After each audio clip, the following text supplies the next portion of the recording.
இன்னைக்கு டே 15 லஞ்ச் சீரீஸ்ல கொங்கு நாட்டு பிரியாணின்னு சொல்லப்படுற கொங்கு ஸ்பெஷல் அரிசியும் பருப்பு எங்க வீட்டு ஸ்டைல்ல எப்படி செய்யலாம்னு பார்க்கலாம்.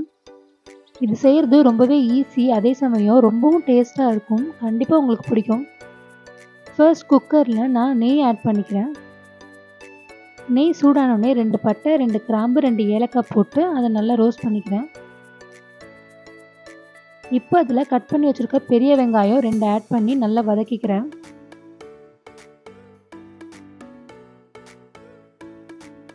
வெங்காயம் நல்லா வதங்கினா நல்லா டேஸ்ட்டாக இருக்கும். நல்லா வதக்கிக்கோங்க. இப்போ இதில் நான் 1 ஸ்பூன் இஞ்சி பூண்டு பேஸ்ட் ஆட் பண்ணி அதை நல்லா வாசனை போகிற அளவுக்கு நல்லா வதக்கிக்கிறேன். இப்போ 2 வரமிளகாய், 2 பச்சை மிளகாய் கட் பண்ணி போட்டுக்கிறேன். 1 கைப்பிடி அளவு புதினா ஆட் பண்ணி அதையும் நல்லா வதக்கிக்கிறேன்.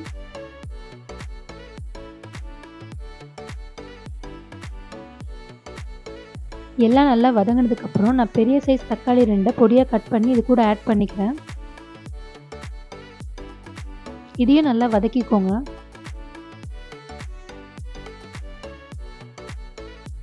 இப்போ இதில் தேவையான அளவு உப்பு ஆட் பண்ணிக்கிறோம். 1 பிஞ்ச் மஞ்சள், உங்கள் காரத்தோட அளவுக்கு ஏற்ற அளவுக்கு மிளகாய்த்தூள் போட்டுக்கோங்க.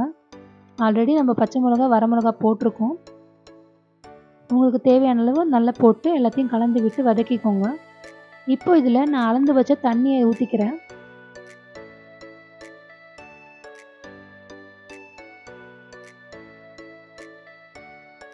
தண்ணி நல்லா கொதிச்சு வரும்போது நான் இதில் 20 நிமிஷம் ஊற வச்ச அரிசியும் பருப்பையும் உள்ளே போட்டுக்கிறேன். நான் அரிசி 1 கப்புக்கு 1/2 கப் துவரம் பருப்புன்ற அளவில் அளந்து வச்சுருந்தேன். போட்டு நல்லா கலக்கி விட்டு நீங்கள் இப்போ குக்கர் மூடி போட்டு விசில் விட்டுக்கலாம்.